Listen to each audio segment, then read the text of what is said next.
Buenas tardes, buenas noches a un lado y al otro del Atlántico. Bienvenidos a una nueva entrega de Encuentros, Familia, Vida, Libertad, con unos invitados muy especiales.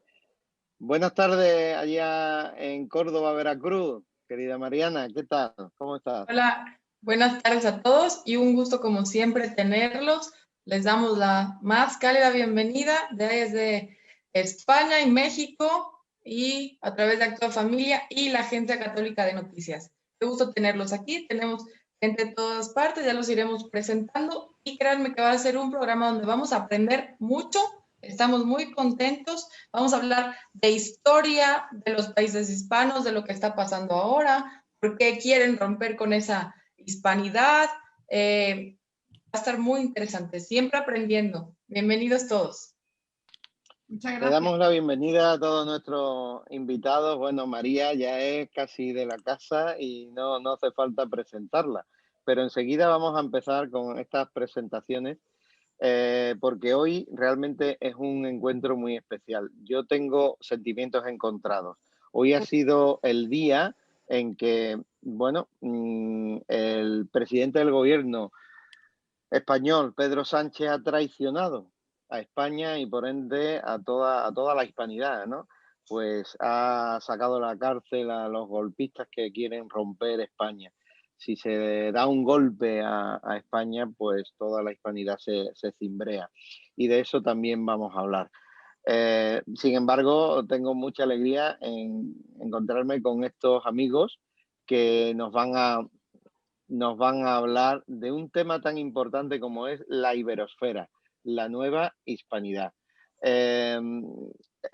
Empezamos presentando a nuestros invitados, ¿verdad, Mariana? Claro que sí.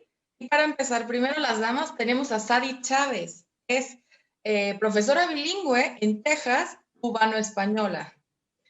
Trabaja en este programa bilingüe, es madre de familia, numerosa, por cierto, de ascendencia española, nacida en Cuba, pero educada en España. Defensora de la nueva hispanidad y valores que encarnan actualmente la defensa de la vida. Bienvenida, Sadi, qué gusto tenerte. Hola, buenas tardes, encantada. Muchísimas gracias por la invitación. Espero que pasemos una buena tarde todos y nos pongamos al día con lo que está ocurriendo. Claro que sí, nos tendrás al día acerca de lo que está pasando con nuestra lengua.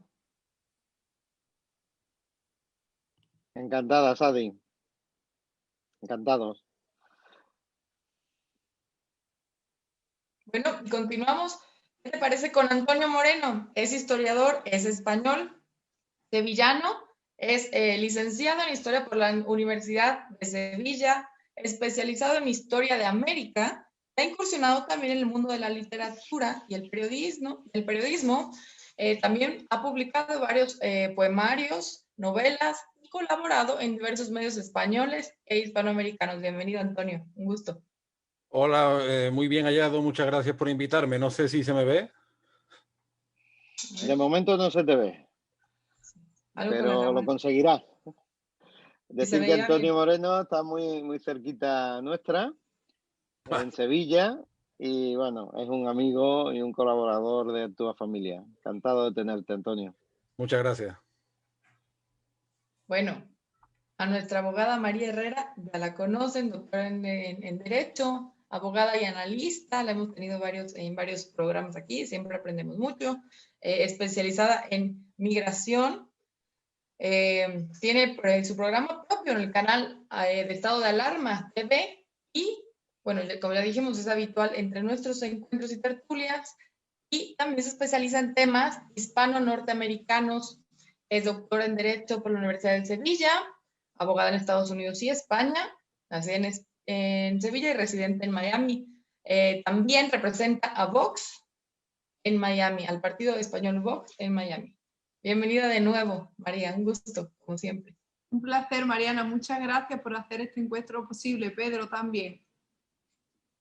Así es. Encantado de tenerte, como siempre.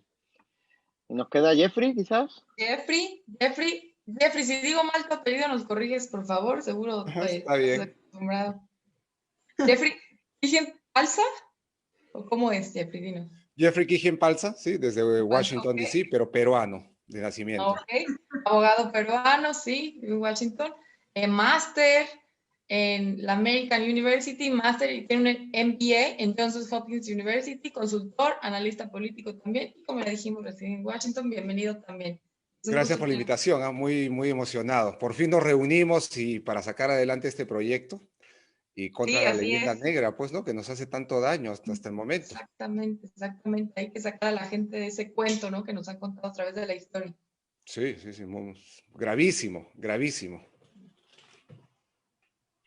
Así es. Muy bien.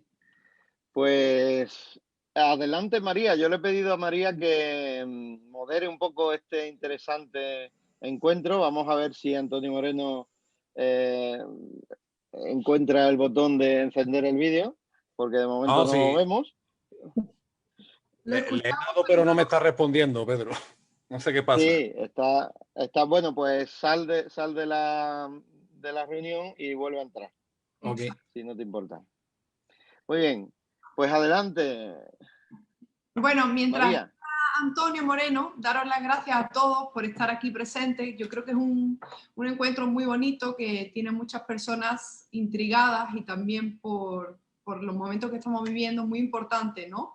Que nos unamos. Hoy vamos a hablar de temas fundamentales. Hace poco tuve la oportunidad de presentar y de entrevistar a Sadi Chávez. También comparto profesión y espacios con Jeffrey. Y por supuesto soy una admiradora y fan de Antonio Moreno, lo leo, lo sigo, lo leo y le sigo y la verdad que es muy bonito todo lo que escribe. Y quería también tomar un momentito para promocionar. Hace un año, justamente cuando estaban derrumbando todas las estatuas del legado español aquí en Estados Unidos, Antonio y yo y Rubén Magán, que también se encuentra en España, hablamos y montamos una plataforma que se llama La Historia Española en las Américas y montamos una página web y está teniendo muchísimo éxito y eso es parte de la lucha que estamos dando aquí en Estados Unidos, pero a nivel global porque Antonio se encuentra en Sevilla y como presentaban muy bien Mariana y Pedro, pues es historiador y además especializado en la historia de España en las Américas. Antonio nos iba a hablar de la reina Isabel, del imperio y la hispanización americana, ¿no? Lo que nos unió. Entonces yo creo que sería bueno que lo esperásemos, pero quizás Jeffrey podría incluso arrancar el encuentro con los virreinatos y su prosperidad. ¿Qué era y cómo influyó la leyenda negra, Jeff? Quiero empezar poniendo casos paradójicos que suceden en Sudamérica, por ejemplo. Pues, ¿no? Yo soy peruano, Perú tiene una frontera relativamente nueva con Chile, que son 200 años, lo mismo que Bolivia.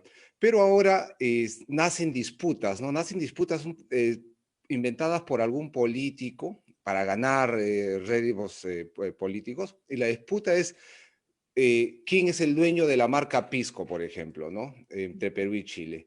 Otra disputa que ha nacido ahora, quién es el dueño de la fiesta de la Candelaria o de una danza que tenemos en Perú que se llama la Diablada, que también la practican en Bolivia. Entonces un país dice, no, es mío, otro país es mío, pero no saben de que todos nosotros éramos un mismo país, que era el Virreinato de Perú. No había frontera. Las fronteras que se han delimitado son fronteras relativamente nuevas, ¿no? Son 200 años, un poco menos de 200 años, pero éramos un solo país por más de 300 años. Y ahora, hablando de la prosperidad del Virreinato de Perú.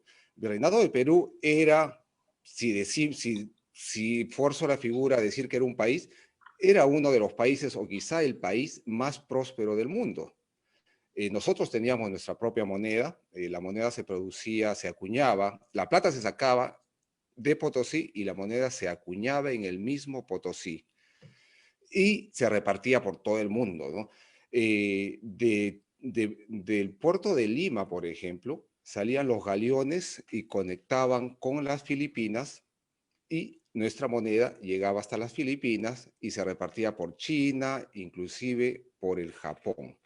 Ahora, dice la leyenda negra, ¿no? De que vinieron los españoles. Bueno, al final todos somos españoles, ¿no? En un momento hemos sido españoles, todos éramos españoles, que los españoles se llevaban la riqueza de las Américas, se la llevaban a España.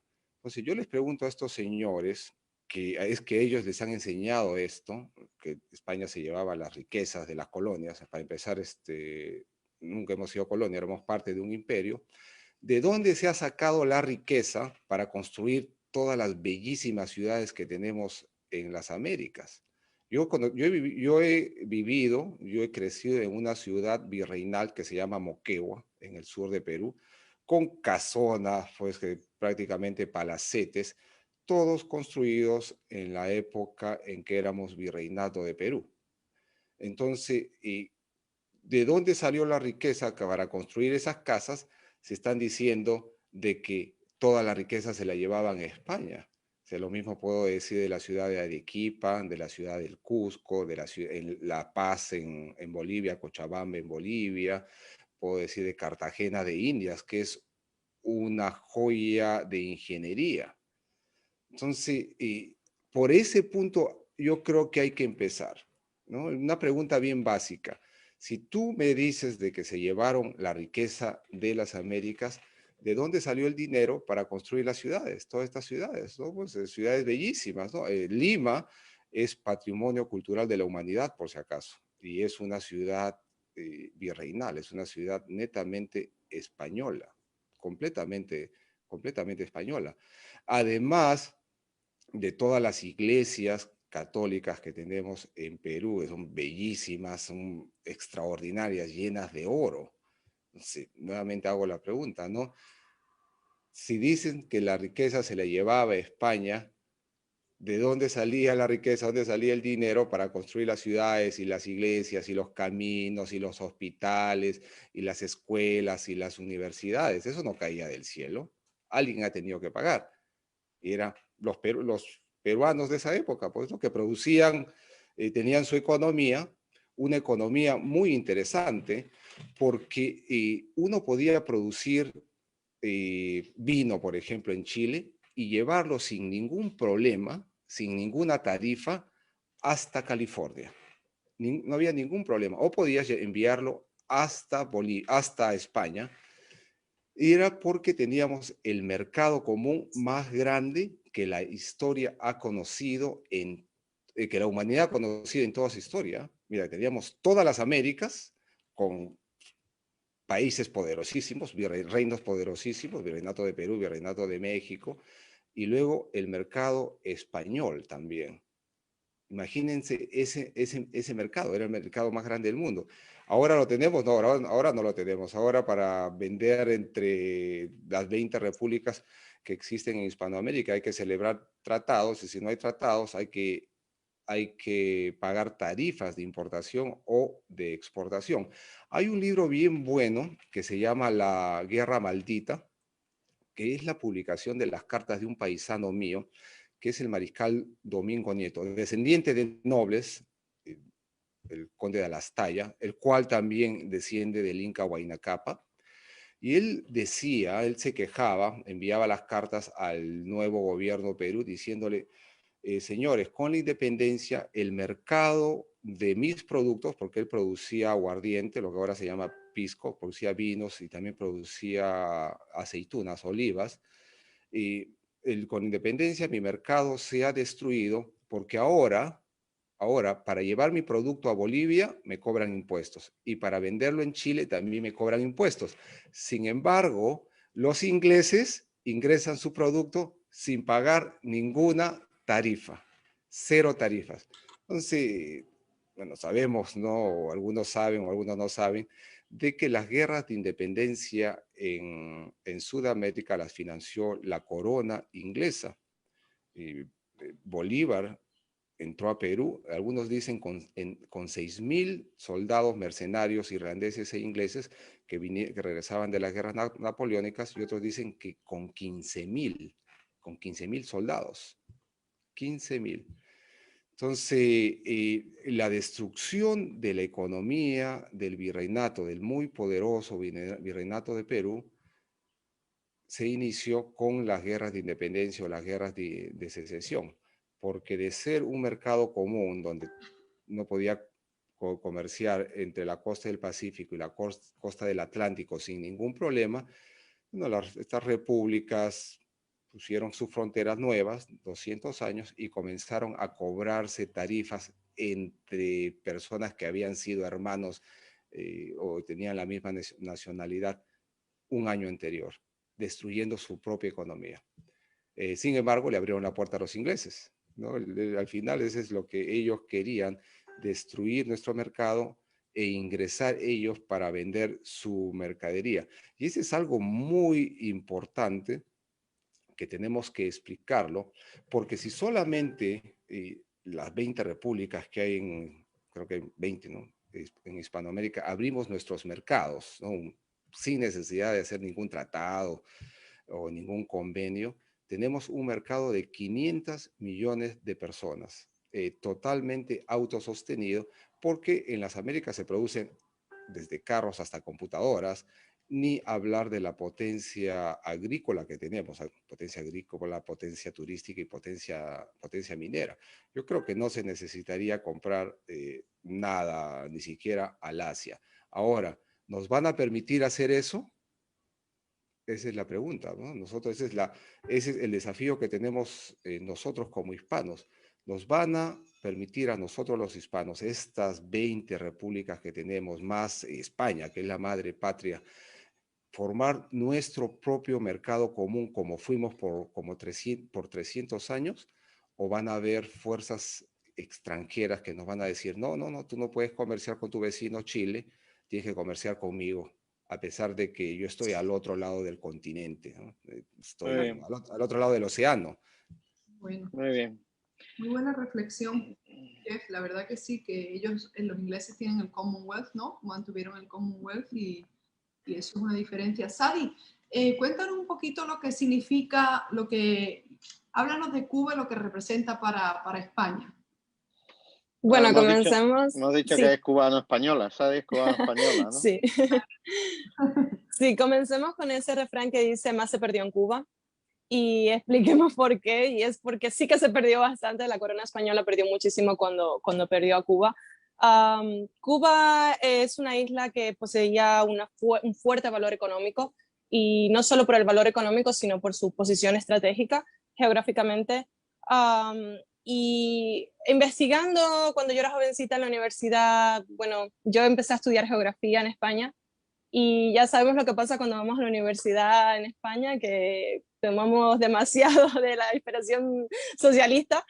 Y ahí, pues, gracias a Dios que me encontré a mi mejor amigo hoy en día, madrileño asentado en las Islas Canarias, que me empezó a debatir un poco sobre todas estas ideas preconcebidas que yo tenía sobre la historia entre Cuba y España, y me empezó a desbancar un poco todo lo que es la leyenda negra, y me hizo, pues, buscar ese interés en investigar un poquito más sobre mi propia historia. Siempre me gusta resaltar algo que normalmente no lo escuchamos demasiado sobre Cuba, ya que sabemos la importancia que tuvo Cuba siempre para España como puente de enlace entre, pues, España y toda América. Pero un dato muy interesante que a mí siempre me gusta nombrar es que resulta que Cuba tuvo el primer ferrocarril español. Tuvo el primer ferrocarril español no solo primero que en la propia península, sino que fue el primero en Iberoamérica. Esto significa o da a entender la importancia que tenía Cuba en ese momento y su potencial económico. Este dato me parece también particularmente interesante porque para construir ese ferrocarril se trajeron irlandeses desde Nueva York y, por supuesto, canarios. Me hace mucha gracia entender mi propia historia y ver cómo todo se mezcla, y cómo todos mis orígenes y mis tradiciones están mezcladas entre canarios, cubanos y la propia Estados Unidos hoy en día, pues porque ahora vivo en Texas. Me parece también interesante resaltar que la formación de Texas, por ejemplo, fueron 16 familias que salieron desde las Islas Canarias en barco. Esas 16 familias pasaron primero por La Habana. De Habana viajaron a Veracruz, que era el siguiente enlace hacia las Américas, y desde Veracruz pues subieron hasta San Antonio y formaron esa primera urbe en Texas, que fue San Antonio. Me encanta saber que yo tuve la oportunidad de tener, pues, orígenes cubanos, me crié en Tenerife, de Tenerife me mudé a Florida y de Florida a Texas y veo cómo realmente toda mi historia está entrelazada entre el pasado y cómo yo vivo en el presente. Perfecto. Muy bien, qué alegría todo ese recorrido, eres el perfil de la hispana. Yo le Pues sí. rogaría a Antonio Moreno que no toque nada más, lo deje tal como está. Qué alegría me da verte, Antonio, porque nos habíamos dejado un papel importante, ¿no es así, María? Alguien que nos hablara de alguien fundamental, una figura que a mí me encanta, que es la reina Isabel. Sí, y antes estoy intentando decirle algo a Sadi. No, Sadi, también quería agregar de que en Cuba también se construyó el barco más grande del mundo en esa época, que se llamaba la Santísima Trinidad. Era como como tener un portaaviones nuclear ahora. El barco más grande del mundo, la Santísima Trinidad, salió de Cuba y era poderosísimo, pues. Muy sí, realmente en ese momento de la historia Cuba era la pionera y como estaba comentando Jeffrey anteriormente, no siento que el imperio español estuviese robando todas las riquezas de América, no. Al contrario, en ese punto de la historia realmente cuando se construyó el ferrocarril y demás, Cuba llegó a tener un Producto Interior Bruto incluso mayor que el de la península. Quiere decir que el dinero se quedaba allí y servía para hacer crecer a la isla y hacer crecer a América. Lo inyectaron en nuestros países. Antonio, ¿nos escuchas? Tienes que quitar y activarlo. Antonio, como buen intelectual, es una persona reñida con la técnica y ahora tiene que darle a un botón para que se le oiga. Perfecto, ahora se te va a oír.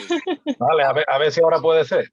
Claro que sí, Antonio, bienvenido. Ahora no toques nada. Háblanos de la reina Isabel. Exacto, de la reina Isabel. Porque estamos ya vamos con tiempo un poco mal.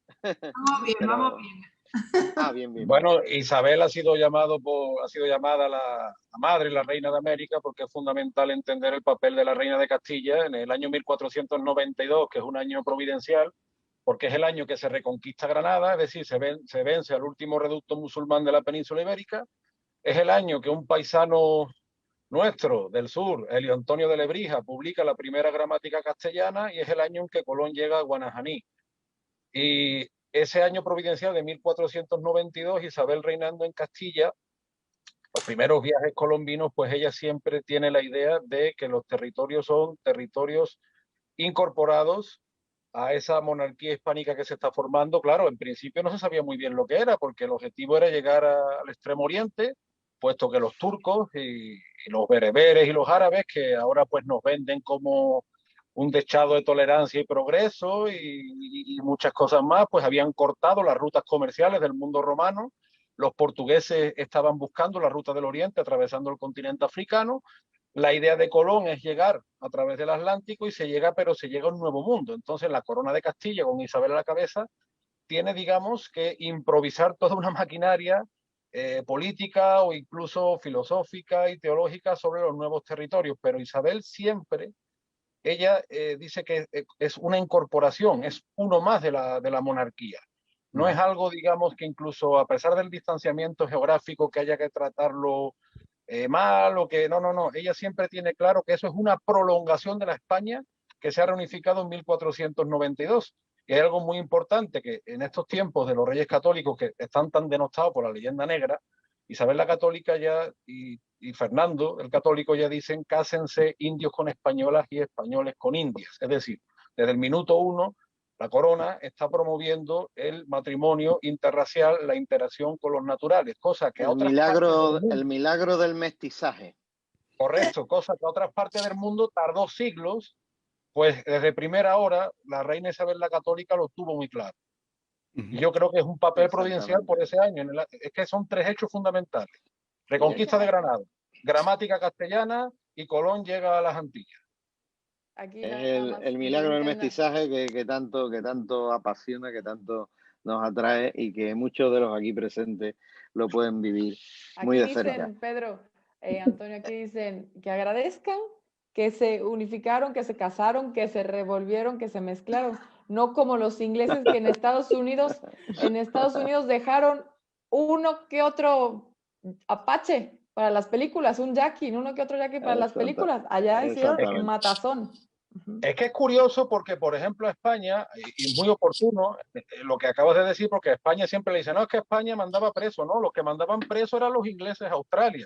Dice, no, es que España hacía técnica para envenenar a los indios, no, es que solo hacían los ingleses con las mantas infectadas, o sea, que cosas que han hecho otros y se las achacan a los españoles. Claro. Y basta ver la población indígena que existe en América en comparación con la población indígena que existe hoy en día en Estados Unidos y Canadá. Antonio, solo hay que ver los números. Antonio, también quiero agregar, Antonio, a lo que tú dices, de que la reina Isabel junto con el rey Fernando dieron la ley de Burgos. La ley de Burgos es muy importante, porque la ley de Burgos especifica, claramente, lo estoy sacando de mi mente, decía de que se le tenía que pagar al indígena, al indio, por el trabajo que haya hecho. Y esa ha sido la primera ley laboral introducida en las Américas y el fin de la esclavitud, porque en las Américas todo el mundo era esclavo, pues, ¿no? El individuo no existía como individuo, era un objeto nada más. Que el Inca, por ejemplo, en el imperio de los Incas, que duró solamente 100 años, poder ir a tu casa, sacarte tu hija para ofrecérsela como ofrenda a un cerro, ¿no? Ahí tenemos la momia Juanita, y ahora poco se encontraron 300 niños sacrificados, que era pre-Inca. Pero los reyes católicos trajeron la ley y le dijeron al indígena americano, usted, señor, es un hombre y es mi súbdito y está hecho a imagen y a semejanza de Dios. Imagínense esa revolución, que le digan a un ser humano, tú eres igual a Dios. Bueno, para forzar la figura, ¿no? Tú estás hecho a imagen y semejanza de Dios. Exactamente, es el milagro, es precioso. Yo le voy a retar a Antonio, que ya evidentemente yo ya estoy tranquilo de que está aquí con nosotros, y todos nuestros oyentes han visto por qué mi interés en que estuviera, porque habla lo mismo que nuestros invitados, pues auténtica sabiduría. Antonio, en una frase, ¿qué es para ti la reina Isabel? Es que es una figura que me encanta. En una frase, ¿tú eres capaz de resumirla en una frase? La principal característica de nuestra reina Isabel. Es que en casa es una figura muy apreciada. Mi hija la atrae muchísimo desde que pusieron la famosa serie de televisión, los libros sobre ella, etcétera. Es muy difícil resumirlo en una frase, pero yo te diría que es un personaje histórico providencial. Así la definiría, personaje histórico providencial. Muy bien. Bueno, con permiso de la moderadora. Te dejo. Bueno, la moderadora dice que como vamos ya de tiempo justito, entonces vamos a pasar al segundo bloque, ¿ok? De la nueva hispanidad. Por supuesto, una simple mención, ¿no?, a la importancia de la lengua y la religión, que yo venía preguntando al Antonio, porque Antonio es historiador y yo soy abogada.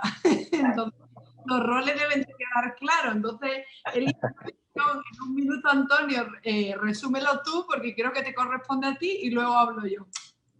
Medio minuto, sí, el papel religioso hay que entenderlo, que juega desde primera mano precisamente por ese fervor que venía de la reconquista contra los musulmanes. Incluso se consideraba que se podría reconquistar el norte de África, que había sido cristiano. Es que nos parece que eso siempre ha sido musulmán, no, el norte de África había sido cristiano, y con ese fervor se llega a América. Hay que tener en cuenta que depende de las épocas también, unas órdenes van a tener más importancia que otras. Con Colón, por ejemplo, iban mercenarios. Los franciscanos tienen muchísima importancia en la América norteña. De hecho, en México todavía se conserva esa escuela artística que fue el llamado arte indio-cristiano, ¿no? Luego, por el sur se extienden mucho, y por el Caribe también, los dominicos. En Perú, por ejemplo, se ve la importancia de los dominicos, bueno, y la figura de San Martín de Porres en el siglo XVII. Luego también los mercedarios, con la expulsión de los jesuitas en el siglo XVIII, toman protagonismo otra vez. Los mercedarios, que venían además de una labor muy distinta, porque su idiosincrasia era el rescatar cautivos. Pero lo que sí hay que entender es que la catolicidad, tanto en su papel, digamos, religioso, como en su papel civil, De esto habla mucho Cultural. la escuela filosófica de Gustavo Bueno, inspirado en el derecho romano y la filosofía griega. Fue muy importante para la creación de instituciones. Como bien dice el historiador quiteño Francisco Núñez del Arco, en la América hispana se crearon grandes ciudades-estado. Quito, Lima, Arequipa, Cusco, la Ciudad de México, La Habana, todas tenían su maquinaria política civil inspirada en esa idea universal, porque católico al fin y al cabo significa universal. Y por supuesto, tanto al indígena como en muchas ocasiones al africano se le consideraba un catecúmeno, alguien a catequizar, no alguien a eliminar, sino alguien a incorporar. Y esto es muy importante entender ese sentido universal católico. Magnífico. Ya ves, Pedro, Magnífico. por qué tiene que responder Antonio y no yo. No, María, solo quería mencionar, Antonio, para completar la idea de Antonio, que nuestro santo, el santo peruano, San Martín de Porres, es negro. Cuando vienen a decir, oye, no, que los españoles, oiga, tenemos un santo negro, y para llegar a ser santo... Y de una gran devoción también aquí en España. Un añadido, esta pulsera que llevo, no sé si se ve, es de la Hermandad de los Negritos de Sevilla. Una cofradía de negros nacida a finales del siglo XIV que va a inspirar cofradías de negros desde México al Perú. En la misma cofradía. Bueno, si empezáis así, yo tengo que decir una cosa de Cádiz. A ver, ¿qué? Claro, no. Bueno. La Habana es Cádiz, con más negrito. Y Cádiz La Habana. Cádiz es La Habana con más salero. Bueno, pasamos al siguiente bloque, María. Bueno, nada más. Bueno. Hablando de la catolicidad, eso que dicen de la Iglesia Católica y opresora y no sé qué, nada más quiero recordarles que mientras en Estados Unidos los negritos no podían entrar a los bares, la Iglesia Católica ya los hacía sacerdotes, obispos, hasta cardenales, ¿no? Entonces. Exactamente. Que aprendan lo que nos están viendo. Hubieron negros en América, nobles, ¿ah? Había una en Quito. Y conquistadores negros, que es muy importante. Claro. Juan Garrido, conquistador de México. Miguel Ruiz, conquistador mulato del Perú. Juan Valiente, conquistador negro de Chile. Ojo también con esa figura. Pedro, por favor, no intentes controlar el encuentro, porque esto no tiene control. Pero tened en cuenta que nuestros oyentes quieren también, hay gente que quieren participar, así que vamos a avanzar un poco. Okay, perfecto. Bueno, el segundo bloque es Nueva Hispanidad versus mundialismo. Y voy a dar mi enfoque, ¿ok? Las características del nuevo hispanismo para la iberosfera. La nueva hispanidad. ¿En qué consiste la nueva hispanidad? Bueno, yo voy a explicar un poquito lo que siento aquí desde Florida. Yo creo que la nueva hispanidad versus el mundialismo es un muy buen título, porque precisamente desde el año pasado, como os venía contando al inicio, nos reunimos ahí en el Bayshore, en la bahía aquí en Miami, un grupo de peruanos, colombianos, puertorriqueños, cubanos, españoles, todos a defender la estatua de Cristóbal Colón, todos a defender a Ponce León. ¿Contra quién, de quién nos defendíamos? Del movimiento marxista de Black Lives Matter, de aquella izquierda que quiere imponer el supremacismo ni siquiera de los negros, sino precisamente del marxismo. Y realmente la nueva hispanidad que resiste aquí en Estados Unidos, que es muy claro, es ese conjunto de hispanos que vienen y que huyen de países comunistas, que conocen muy bien el socialismo del siglo XXI y que no quieren volver a tener que huir. Por eso las características yo creo que son luchadores, como todos nosotros que estamos aquí. Con Sadi he coincidido, con Jeff siempre lo sigo y escucho todos sus programas, que tiene un programa que se llama Horas de Lucha, con Antonio, esa batalla del marxismo cultural. Somos personas jóvenes, educadas, que no queremos renunciar a nuestra historia, que no nos vamos a arrodillar, ni estamos arrodillados, nos arrodillamos ante Dios y que nos mantenemos en pie y que, en mi sincera opinión, vamos a ser esencial, clave, para salvar a los Estados Unidos de América, porque el anglo, el estadounidense, para los que nos ven desde España, siente mucha vergüenza por su historia, pero esa es la vergüenza, como yo hablaba con Sadi, es la vergüenza que siente que le han vendido desde las mejores escuelas, desde las mejores universidades. Entonces son personas que se arrodillan, son personas que prefieren vivir arrodillados y nosotros no, nosotros vivimos muy de pie, así que me parece muy importante. Le paso la palabra a Jeff para que me dé en un muy poquito tiempo, digamos en 1 minuto y medio, Jeff, ¿cómo lo ves este titular? Hispanismo versus globalismo. Espero que cambies lo de joven, si me incluyes en ese lobby. Espíritu, también, Pedro, tú también. Vale. Sí, pero lo de espíritu es un arreglo que tú has hecho ahí. Creo que te mencioné antes, María, que el futuro de los Estados Unidos es el hispanismo, somos nosotros los hispanos, porque al americano anglosajón le están construyendo una leyenda negra y no se dan cuenta, tal cual nos construyeron una leyenda negra a nosotros. A nosotros en Hispanoamérica nos construyeron la leyenda negra del indigenismo y que España nos aniquiló. Pero lo que resulta es que nadie quiere ser indígena, pues, ¿no? Y ahora veo el paralelo con lo que está sucediendo en Estados Unidos con el movimiento de Black Lives Matter, y están intentando hacer a los negros de los Estados Unidos los indígenas de América, o sea, colectivizarlos y quitarles su individualismo. Es un grupo aparte que hay que ayudar porque ellos no pueden hacerlo solos. Y eso es lo que se está enseñando en las escuelas y universidades, como tú estás diciendo, ¿no? Están perdiendo el orgullo de ser ciudadanos de los Estados Unidos de América, cosa que al revés, yo soy también ciudadano americano y estoy orgulloso de ser ciudadano de los Estados Unidos de América, y ahora mucho más que estamos descubriendo de que las bases de este país, que es el más poderoso del mundo, un éxito de país, son hispanas, pues, ¿no? Porque ¿cuánto? El 90% del territorio de Estados Unidos era hispano, 80%, digamos, ¿ah? Y esto no vino solamente con territorio, vino con instituciones, vino con gente, vino con cultura, vino con la comida, vino con el cowboy y muchas otras cosas más. Yo he vivido en California y cuando veía algo decía, oye, pero esto es igual que Perú, esto es hispano. Me decía, no, esto es americano. No, le digo, esto es hispano. Yo lo tengo en Perú también, ¿no?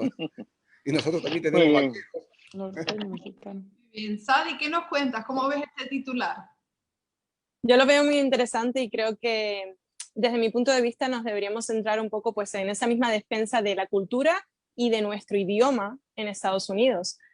Como ya habíamos comentado anteriormente, Estados Unidos es un país que no tiene un idioma oficial y tiene una larga historia y trayectoria hispana. Fueron 300 años en los que fueron parte del Imperio Español antes de que los ingleses llegasen. Entonces, el español se habló aquí primero que el inglés y dejó huella en todo Estados Unidos. Creo que actualmente nos debemos unir, debemos empezar a pues, promover nuestra cultura, enseñar de qué se trata ser hispano, sentirnos orgullosos de esas raíces y promover nuestro lenguaje. Tratar de que el español sea igual de importante que el inglés y que nuestros niños empiecen a recibir una educación bilingüe. Para mí ese sería el objetivo. Magnífico, magnífica reflexión. Antonio, ¿qué nos cuentas? Hombre, yo creo que si algo demuestran estos tiempos que nos han tocado, primero, que en Estados Unidos, por ejemplo, la comunidad hispana no es tan manipulable como el marxismo cultural quisiera. Se ha visto en las elecciones. La comunidad hispana, ya, y tú lo vives en Miami, María, ya sean españoles, mexicanos, cubanos, etcétera, son gente más propensa a defender los valores tradicionales de los que yo pensaba. Y segundo, que hay que reconocer las cosas. El Foro de São Paulo, como geoestrategia, ha funcionado muy bien, trascendiendo además las naciones. Tú sabes que el Foro de São Paulo lo tenemos metido en España hasta la cocina. Ahora mismo Perú está siendo un bastión de resistencia y hay que admirar esa resistencia del pueblo peruano. ¿Qué podemos decir de Venezuela, de Cuba? Pues yo creo que esa nueva hispanidad, esa iberosfera, tiene que luchar por una nueva geoestrategia que trascienda las fronteras del siglo XIX y que hay muchas cosas que nos unen, yo diría que más de lo que nos separan, como decía Jeffrey, hasta los mismos Estados Unidos. Y también una cosa, muchas veces tenemos la conciencia de lo que España influenció en América. También tengamos la conciencia de lo que América influenció en España, porque la tortilla lleva papa, el gazpacho lleva tomate y buena parte del flamenco es de ida y vuelta, y esa parte la tenemos descuidada también. Estoy completamente... Qué bonito. Realmente, aunque fuera, vamos, le tenemos que agradecer a nuestra reina Isabel que haya todo el descubrimiento, toda la colonización, nada más que por las papas. Fuera por eso, ¿no? Lo que ha dicho Antonio me parece súper importante, porque hay muchos españoles que les gusta la historia de este lado al otro. Y yo por lo menos soy una apasionada de los como dice Antonio, de lo que ellos nos influyen. Y además en este siglo, para que os hagáis una idea, aquí hicimos el otro día una reunión aquí en Miami, y de los más de 60.000 españoles que estamos censados en el Consulado de España en Miami, solo el 22% de los españoles son nacidos en España. Es decir, que somos una minoría y son igual de españoles que nosotros y que defienden España más que muchos españoles. Así que eso es súper importante. Sería bueno que en España encuentren a los descendientes incas, a los hijos de Francisco Pizarro. Francisco Pizarro tuvo hijos con una princesa incaica y luego se fueron a vivir a Madrid, si mal no recuerdo. A ver si los pueden ubicar por ahí. Antonio. Para que cuente la verdad. Bueno, yo creo que un descendiente de Moctezuma vive en España. Sí, O sea que por sí, eso iba a decir. En España trataban como de realeza a los descendientes de Moctezuma, cosa Pues que aquí claro. en México no se hacía. Oye, pero no nos vayamos por la historia, que es apasionante. Sigamos por el tema de la nueva hispanidad frente al mundialismo. ¿Vosotros cómo veis? ¿Creéis que es un antídoto la nueva hispanidad, este concepto de nueva hispanidad o iberosfera, que es la palabra muy acertada que nuestros amigos de Vox han ideado? Como un antídoto al globalismo, ¿lo veis de verdad? ¿Lo veis viable? Yo me gustaría decir que eso de nueva hispanidad, no, la hispanidad, punto. De nueva nada. Sí, Bueno. Esto es cultura milenaria. Dejémonos de nuevo que eso a mí me pone... No. Yo creo que la hispanidad es el antídoto definitivamente para el globalismo, pero si nos unimos. Que al hilo de lo que ha dicho Antonio, no puede ser que haya manifestaciones del exilio cubano, venezolano, nicaragüense y ecuatoriano y no haya ningún español, ni ningún peruano, ningún puertorriqueño. La clave está en unirnos. Cuando nos duele lo mismo lo que pasa, lo que sufre el pueblo cubano, que lo que sufre el pueblo español y el pueblo peruano, entonces derrotaremos todos los obstáculos. Como bien decía María, comentando sobre lo que ocurre en Miami, sobre todas estas protestas y los españoles que acuden o los españoles que han nacido aquí en Estados Unidos. Una cosa que a mí me fastidia particularmente es que aquí en este lado del charco estemos mucho más unidos y entendamos mucho más el concepto de lo que significa ser hispano y de unirnos con todos los países que en la propia España, que se siente tan dividida y tan poco patriótica. Siento que los españoles que están a este lado del charco muchísimas veces son incluso mucho más patriotas que los españoles residiendo en España. Totalmente. Sí, y yo quiero agregar que el eje de la hispanidad frente al globalismo, veo tres ejes, que es la religión, somos católicos, el idioma, español muy fuerte, bellísimo, y el derecho. Todos los pueblos hispanos compartimos prácticamente las mismas leyes, derecho romano es la base y luego que nos vino con el derecho español. Y la unión es más sencilla si es que tenemos esos tres factores, religión, idioma y derecho. Magnífico. Antonio. Sí, yo estoy bastante de acuerdo con lo que se está diciendo y creo eso, que la hispanidad es la clave geopolítica del siglo XXI. Hubo una asignatura pendiente que nos quedó hace un par de siglos porque la monarquía hispánica se iba a reformar. La idea desde Carlos III a Carlos IV era traer príncipes españoles a cada virreinato que formaran un grupo de gobiernos peninsulares y criollos. Y si tú analizas esa idea, era crear una Commonwealth a principios del siglo XIX. Pero entró Napoleón, en fin, pasó lo que pasó y bueno, esa asignatura nos quedó pendiente. Yo creo que en el siglo XXI la hispanidad es eso, es una clave geoestratégica, geopolítica, puede ser un gran circuito económico y la clave está, María, lo que tú dices, unirnos, el dejar de una vez por todas los chauvinismos, el pelearnos por si, ¿qué te digo yo? Si la arepa es venezolana colombiana, si el picarón es peruano chileno, o si la paella es española, qué sé yo, no sé, no se me ocurre ahora, ¿no? Creo que la clave está en la unidad y en valorar lo mucho que tenemos en común. Y es más, los españoles muchas veces cuando estamos fuera, y tú eso lo sabe también Sadi, las diferencias se acaban muy pronto. O sea, al final aprendes mucho más estando fuera que estando dentro. Y ahí está la clave. Geopolítica, geoestrategia, porque el Foro de São Paulo eso le ha salido muy bien. Eso sí, vamos un poquito tarde, ¿eh? Estamos con el tiempo... Divide y vencerás. Y lo conseguiremos. Yo te digo que bueno. Yo hice magisterio por historia y Y bueno, y en el bachillerato los temas de historia de América eran los que siempre los profesores quitaban cuando no había tiempo de darlos. Bueno, esto vosotros lo miráis, ¿no? Sin embargo, ha sido un descubrimiento y una experiencia, lo tengo que decir con el corazón en la mano, todo este curso, que ya vamos a acabar en la temporada, digámoslo así, con los encuentros Familia, Vida, Libertad, con nuestros hermanos, y bueno, gracias a María, gracias a nuestros amigos de la CN, a Marianita, por supuesto, y al director Arturo Segovia, que me han acercado, que me han dado la mano, que me han reconciliado, que me han hecho conocer a tantísima gente, hermanos nuestros de México, de Perú, de toda la región. Y bueno, ha sido fenomenal. Pero creo que Mariana tiene algo, ¿no?, para nosotros. Así es. Bueno, tenemos preguntas del público. Tenemos a Claudia y a Pablo. Claudia, ¿cómo estás? Le vamos a solicitar que activen sus cámaras. No sé si estarán por ahí. Claudia y Pablo, hola, son dos voluntarios, son dos miembros de nuestro equipo, digamos así, como de documentación de toda familia, ¿no? Nos ayudan. No sé si esperemos que Pablo pueda entrar también. Sabéis que es nuestro miembro del equipo de aquí de Cádiz, que nos ayuda tantísimo con los argumentarios. Y bueno, ahí está, en su biblioteca. Él no nos ve, pero nos oye. Hola, Pablo. Hola, buenas noches. No os veo porque soy ciego. O sea, sí.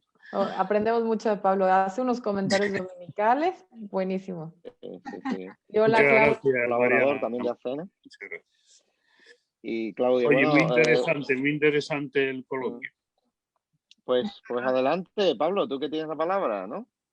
¿Qué quieres Bueno, preguntarle a pues, nuestros 3 invitados de hoy? Sí, de cara al futuro, ¿pensáis que sería factible establecer, pues, como una agenda, vamos a ver, una agenda o un directorio de nombres de personas en distintos lugares, en distintos países, que estén en sintonía con una revisión de la historia y un planteamiento de la hispanidad como alternativa precisamente al mundialismo, ¿no? Habéis tocado muchas cosas que a mí me parecen fundamentales y la religión, la lengua, el derecho y el dinamismo económico, sobre todo, podría ser un nuevo factor a incorporar para mover voluntades, ¿no? Y establecer una corriente permanente, intensa, que se mueva con bastante flexibilidad, ¿no? Que sin llegar a ser una cosa inicialmente muy estructurada. ¿Vosotros veis que eso sea factible? No sé si me he explicado en la pregunta. ¿Quién quiere que te responda? Bueno, María, Sadi, o sea, en fin, Antonio Moreno. Es que sois muy competentes, o sea, todos son muy competentes. O sea que... Responde. Muy bien. Siento que en ese tema precisamente estuve viendo un vídeo de Antonio ayer y siento que él sí que tendría algo que decir sobre esto, sobre cómo se podrían unir los diferentes países hispanos para luchar contra toda esta leyenda negra y empezar a favorecernos unos a los otros. Bueno, muchas gracias, Adi, por tu capotazo. Yo te diría que eso ya está empezando a pasar. Ahí tenemos, por ejemplo, la obra de la historiadora y filóloga María Elvira Roca Barea, Imperiofobia, leyenda negra, fracasología. Eso está trayendo a muchos españoles, por ejemplo, Iván Vélez, que ha escrito bastante sobre leyenda negra, el argentino Marcelo Gullo, que viene ahora con Madre Patria, y en Hispanoamérica está viendo una historiografía bastante crítica. Yo pienso, por ejemplo, en Colombia, en la figura de Pablo Victoria, ¿no?, que escribió Al oído del rey una versión crítica sobre el proceso de independencia o sobre la leyenda negra. O sea que eso ya está empezando a pasar. Hay que seguir, porque vamos tarde, como yo le decía antes a María, pero sí es verdad que cada vez yo veo más conexión entre los historiadores. A nivel económico, el problema que en el siglo XIX pasamos de ser una potencia monetaria, de hecho Estados Unidos toma el dólar del patrón monetario hispánico y pasamos a ser países con moneda débil. Como yo decía antes, de la asignatura pendiente de aquella reforma que se quiso hacer de la Confederación de Reinos Hispánicos en la época de Carlos IV, deberíamos retomarlo en el tema económico. La Unión Europea, por ejemplo, empezó muy poco a poco, es decir, empezó como la idea de un mercado común. Bueno, puede haber muchas fórmulas, no hay una fórmula secreta ni una fórmula infalible, pero yo sí veo que entre historiadores y demás círculos sí está empezando a pasar y de las redes sociales se está saltando cada vez más. Yo lo que he visto es surgir muchos grupos, sobre todo especialmente en Cuba y en Puerto Rico, que están abogando mucho pues por sus raíces hispanas y por un poco volver a esas relaciones. Claro, el caso de Cuba y Puerto Rico sí es diferente porque fueron provincias de ultramar hasta 1898, ¿no? Sí es un poco diferente. Pero sí, definitivamente. O sea, es que salen muchos grupos y lo que falta quizás es eso, darle fondo y darle forma, porque a nivel cultural hay que tener en cuenta una cosa también, que la conexión cultural nunca se ha perdido. Valle Inclán estuvo en México, Rubén Darío estuvo en España todo el mundo conocía a Vargas Llosa, a García Márquez, tú vas a Perú, todo el mundo conoce a García Márquez que era colombiano, entonces esa conexión siempre, y ahora se está alimentando a nivel historiográfico. Bueno, en España todo el mundo conoce a Vargas Llosa y hasta la esposa de Vargas Llosa. No nos olvidemos de las Filipinas. No nos olvidemos de las Filipinas. Ya que hablamos de Vargas Llosa, ¿no? Oh, claro. Él nos está uniendo. No nos olvidemos de las Filipinas. Yo creo que es muy importante también tener una cátedra de historia de la hispanidad, porque bueno, en Perú me enseñan historia del Perú como si el Perú fuera un país que tiene 1000 años, ¿no? Y Perú tiene 200 años, vamos a cumplir 200 años de independencia, pero hemos sido 300 años hispanos, todos. Pero no existe una cátedra que nos enseñe, pues, oigan, antes de la independencia, todos ustedes eran de un solo país y se decían los católicos de las Indias, creo que se les llamaba. Y eso es muy, muy importante, ¿no? Hacernos saber que antes de ser peruanos, argentinos, chilenos, bolivianos o cubanos, éramos hispanos. Eso es muy, muy importante, muy importante. Claudia. La parte de historia es muy importante, pero respondiendo a Paco, yo creo que para dar la lucha contra el globalismo hace falta... Respondiendo a Pablo. Sí, entendí, Paco. Y hace falta mucho más allá que el tema histórico. Ayer estuve entrevistada aquí en la televisión de Miami y, por ejemplo, un tema tan pequeño que debería ser tan fácilmente atacable, por ejemplo, el tema de la independencia de Cataluña. ¿Cómo puede ser que la única organización que yo conozco aquí en Estados Unidos y en España que interpone, por ejemplo, demandas contra las violaciones de los derechos humanos contra los catalanes españoles en las Naciones Unidas sea una organización? Hay que atacar de una, hay que seleccionar, hay que hacer una lucha, por ejemplo, si esto nos afecta a todos, pues hay que seleccionar a personas representantes en cada uno de los países. Y porque todo el mundo tiene, como decimos, un abuelo, un tatarabuelo o un bisabuelo español. Y esto tiene que ser causas comunes. Y al hilo de esto, yo creo que ya lo estamos haciendo con Jeff. Jeff sabe muy bien que en el ámbito de los medios en Estados Unidos lo estamos haciendo, estamos seleccionando a personas. Mi idea es entrenar a oradores, como abogada que soy litigante, entrenar a oradores para que hablen en los medios de comunicación, para que den la batalla cultural, para que den la batalla a nivel de las Naciones Unidas, presentar informes de violaciones de derechos humanos. En resumen, que lo que le pasa al pueblo cubano nos duela a todos y que no hay María Herrera en Miami, sino que haya muchas María Herrera, muchos Jeffrey, muchos Antonio, muchos Adi, para que cuando haya 700 personas clamando a las Naciones Unidas y en los medios de comunicación el fin de la violación de los derechos humanos y el avance del comunismo, van a retroceder porque ellos serán 300, pero nosotros somos millones más de gente buena. Exactamente. Claudia, no quiero pasar más tiempo, ¿no? Sí. Con permiso de la moderadora. Te damos la palabra.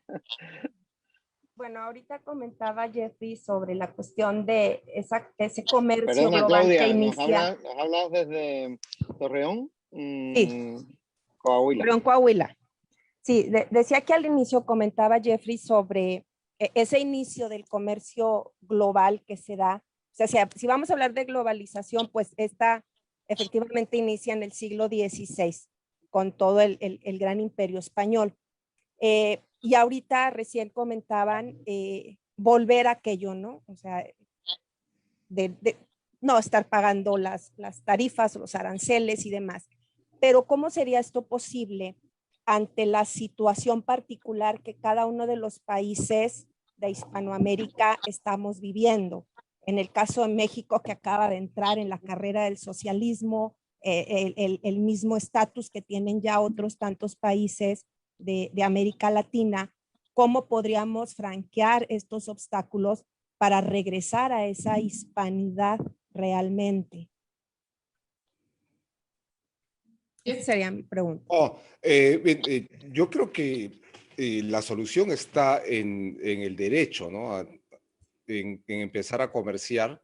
Y yo creo que nosotros lo podemos hacer, ¿no? Impulsar un movimiento por el cual se celebren tratados de libre comercio entre todos los países hispanos, basándonos en nuestra herencia cultural, haciéndole recordándonos a todos nosotros que fuimos un solo país y que antes yo podía comprar maíz de México, lo podía comprar en Perú e iba sin pagar ninguna tarifa. ¿Como una Unión Europea, Jeff? Bueno, yo soy crítico de la Unión Europea. En el sentido del mercado, digamos, del mercado. Mucho mejor que la Unión Europea. Claro, exactamente, ¿no? Sin perder la idea de naciones que ya están formadas, solamente abrir nuestras fronteras y que el comercio circule libremente, que la mercadería circule libremente y que las personas también circulen libremente. Mira, te quiero mencionar una cosa, ¿no? Ahora que digo sobre las personas. En Perú hay 1 millón y medio, quizá más, de venezolanos que han venido caminando, escapando del infierno comunista.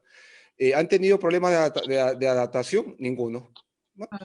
Han ido y han trabajado, se parten la espalda trabajando, pero problemas de adaptación, ninguno. Pues no, ahora el peruano está comiendo arepa y no pasa nada, ¿no? Esa es una prueba de que somos lo mismo, somos hermanos. Lo mismo los que vienen acá, ¿eh? Es lo mismo, pues. Es que eres católico, hablas español y tienes la misma ley, el mismo derecho. Entonces, lo único que falta es abrir las fronteras para que uno pueda vender sus productos entre nosotros. Pues, son 500 millones de personas, más los hispanos que vivimos acá en Estados Unidos, que debemos ser unos 50, 60 millones ya, ¿no? Ya, correcto, magnífico. ¿Sería posible integrar en esta hipótesis a Brasil? Oh, sí, totalmente. Brasil es muy importante.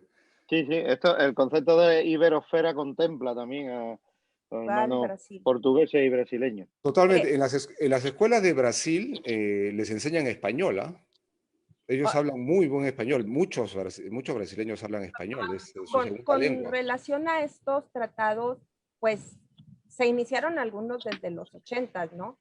El CARICOM, el Mercosur, y algunos otros más que ahorita no recuerdo, donde no se integraban pues a todos los países en conjunto latinoamericanos, pero sí se fueron integrando paulatinamente algunos.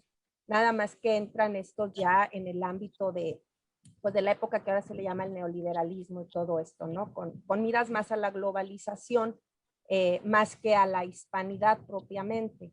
Pero pues sería cuestión, como decimos en México, de voltear la tortilla, ¿no? O sea, aprovechas lo que ya está, pero para darle otro sentido. Claudia, eres profesora, ¿verdad? De historia. De la verdadera, no de la leyenda negra. No, metida apasionada de la historia.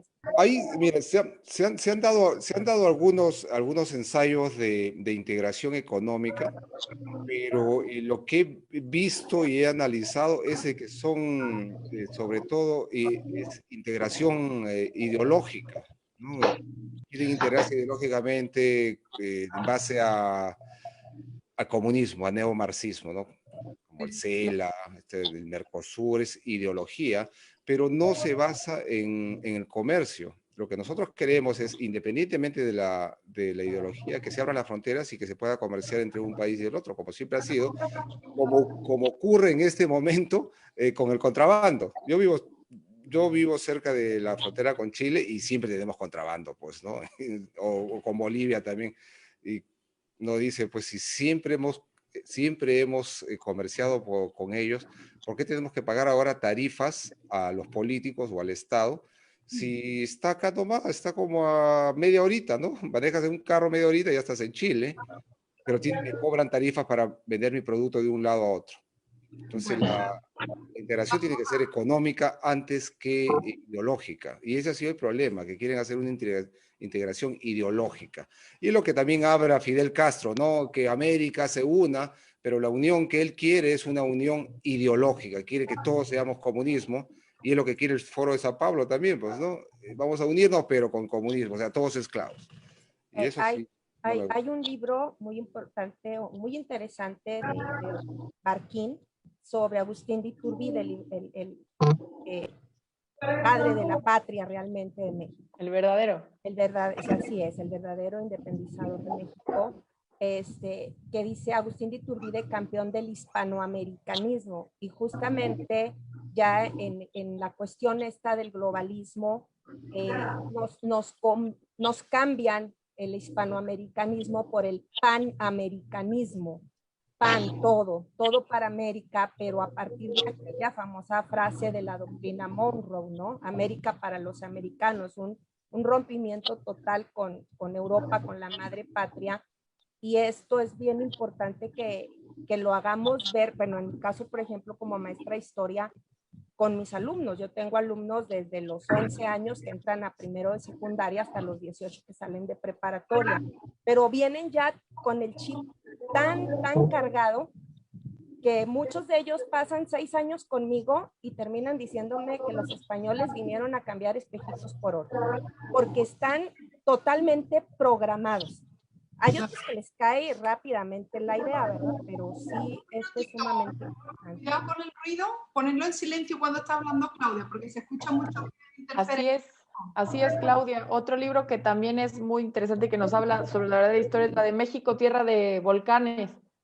También es muy bueno. Y en cuanto a lo que dices, tienes razón. Lo de espejitos a cambio de oro es lo que aquí en México es lo típico que tú escuchas.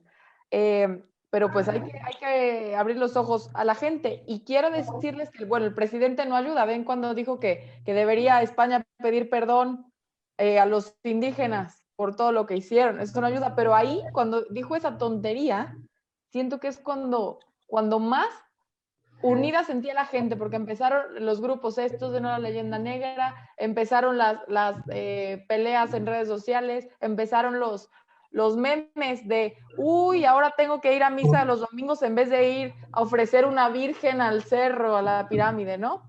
Y matar a un bebé. Entonces sí, a lo mejor eso hace que la gente abra los ojos. Indiscutiblemente él habló de perdón, pero el perdón lo podía haber pedido su abuelo cántabro, ¿no? Claro, era español, sí, así es. Pedro, vamos terminando ya. Una pregunta. Muy breve, porque vamos terminando. Muy breve. ¿Sería posible establecer una página web similar a la de Pandemonium, a una página web que difundiera contenidos exclusivamente sobre hispanidad? Te voy a responder porque es una de las cosas que pensábamos anunciar. Vamos a intentar, si Dios quiere, poner en marcha Actúa Hispanidad. Muy bien, muy bien. Un pequeño resumen de una pequeña píldora de temas que están pasando en nuestros países, que yo creo que Antonio Moreno, pues que se ha ofrecido para impulsarla y llevarla, pero que también pueden, por supuesto, intervenir otros amigos como Jeffrey, como Sadi, como Claudia, como tú mismo, Pablo, para ir promoviendo este... Bueno, María, quizás también la dejemos también, aunque es abogada. Y, yo creo que es una buena idea y bueno, ya nos estamos despidiendo. Quiero hacer un último comentario. En mi opinión, el indigenismo es racista. Y en mi opinión personal también yo digo de que no hay indígenas en las Américas, porque si hablan español y son católicos, ya no son indígenas. Pero el indigenista se va por el color de la piel, pues, ¿no? A mí me pueden llamar indígena porque tengo sangre india, pero yo no soy indígena, porque soy hispano. Muy bien, Jeff. Exactamente. Y va de la mano Antonio, con regresar, poner de moda todo lo de las hierbas, las plantas, la brujería, las limpias, va de la mano, lo están retomando, cosa que es anticatólico, como que todo se para, lo están volviendo a hacer. Antonio, ¿tú puedes dar 3 palabras para terminar de propuestas y de iniciativas? 3. Sí, no, vamos, yo al hilo de lo que comentaba Jeffrey, pues... Ya van más de 3, ya van más de 3. Ya van más de 3, bueno, pues nada. Yo insisto mucho en lo de siempre. Batalla cultural, geoestrategia, geopolítica y tema económico. Y yo también soy indígena ibérico. Ya puesto. Muy bien, Antonio. Ya puesto. Muy bien, Antonio. Somos todos mestizos, somos todos mestizos. Yo Es cada que vez es a lo que dice Jeffrey. Si nos Aquí ponemos una criolla. si nos ponemos en ese plan, es un tema No, peligroso. es exacto, pues, ¿no? Cuando los españoles, cuando los romanos estuvieron en la península ibérica, ustedes eran indígenas, pues, ¿no? Por eso te digo que el indígena es una tontería, es una construcción ideológica, nada más para... Sí. El ser hispano no se trata de nuestro color de piel o de nuestra forma o de nada de eso. El ser hispano se trata de nuestra cultura en común, de nuestro idioma y de nuestra religión. Nada más. Nuestros valores, defensa de la vida por encima de todo, como la defendieron los constructores de ese imperio, ¿no? Que fue una gran civilización. Defensa de la familia, por ese mestizaje y la unidad, y defensa de la libertad. No, por supuesto, esos son nuestros valores. Frente a tantas imposiciones, a tantos comunismos, neocomunismos y chavismos y todos los ismos que nos estamos viendo últimamente. Bueno, pues vamos despidiendo, ¿no, María? O como tú quieres algo más que decir, te dejamos todo para ti. O sea, mejor imposible. Muchísimas gracias a todos por participar. La verdad que ha sido un placer conectar de nuevo con Xavi, recuperar a Antonio, que al principio lo habíamos perdido, y por supuesto un descubrimiento seguro para Pedro y para Mariana, también a nuestro colega Chef, al que hay que seguirlo, él escribe para el Panam Post, es muy hispano, muy defensor de la libertad, de la hispanidad, y por eso le dije a Pedro que tenía que invitarlo a este encuentro. Ha sido maravilloso escucharos a los tres, por supuesto también gracias a Claudia y a Paco, muy interesantes las preguntas. Pablo, perdón. Y con respecto a... Es que Paco es muy andaluz. No, Paco es muy andaluz. Pero Pablo es asturiano, ya ha adoptado gaditano desde hace muchos años. Yo soy andaluz del norte de España. Andaluz del norte, me encanta. Pero con respecto a la página que habláis, me parece muy importante. Además hay que pegarle un impulso, Antonio, te voy a dar un toque. Hay que pegarle un impulso y hacer la página de Spanish Heritage, la herencia de España en las Américas, porque yo creo que ahí, junto con la página que cree Pedro, ahí tenemos que compartir contenido y, por supuesto, un último anuncio que también estamos formando, una coalición de hispanos por la libertad en Miami con gente muy poderosa, con gente que quiere defender los derechos humanos, la libertad y unirnos a todos para que Estados Unidos, como dijo Donald Trump en su día, jamás sea socialista. Buenas tardes a todos. Muy bien, y para terminar, anunciar una sorpresa que yo no me lo esperaba. Mañana, a estas mismas horas, tendremos un especial. Este iba a ser el último de la temporada y nos íbamos a despedir, pues bueno, hasta septiembre, pero resulta que nuestros amigos nos han empezado a pedir, oye, ¿por qué? Y mañana tendremos el primer especial.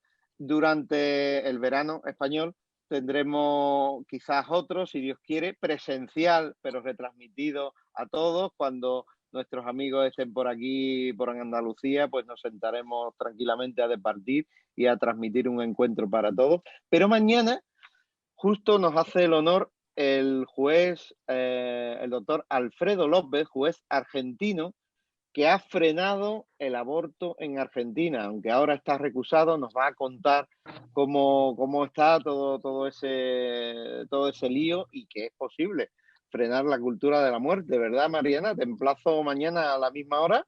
Así es. con nuestro... Y aplaudible, muy valiente, y tiene que verlo mucha gente para ver cómo se le hace, y más aquí que hay abogados, cómo se le hace cuando ponen una aberración de esas, ¿no? Cuando pasa eso en tu país. Y él dijo, voy a defender la ley, no ideologías. Entonces mañana tendremos la entrevista. Muy buena con él. No se la Muy pierdan. bien. Gracias a los amigos de nuestro equipo que han preguntado. Sadi, un honor, un placer. Jeffrey, bueno, Antonio, casi que no nos despedimos porque mañana voy por tu pueblo. No sé si nos podremos ver. Sí, yo ya somos la sí me puerta. despido. Muchísimas gracias por la invitación y por darme.